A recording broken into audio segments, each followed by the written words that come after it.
আপনার আমার উপর রাগ হয়নি? রাগ কেন হবে? আপনার বিয়ে করতে ইচ্ছে হচ্ছিল না, সাহস করে পালিয়ে গেছেন, এটাই তো ভালো।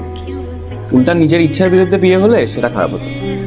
আর 3বার যে আপনি বিয়ে থেকে পালিয়েছেন, এটাও মিথ্যে কথা। জি, আপনি আমার লাইফের একমাত্র মেয়ে যার সাথে আমার বিয়ে হওয়ার কথা ছিল।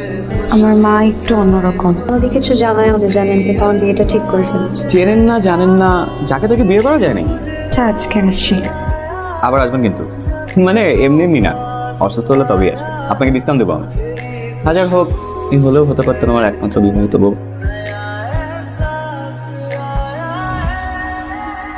আপনি আমার অফিসে? আপনি আমার চেম্বারে যেতে পারবেন, আমি আপনার অফিসে আসতে পারবো না? আচ্ছা, কেন আসছেন বলুন।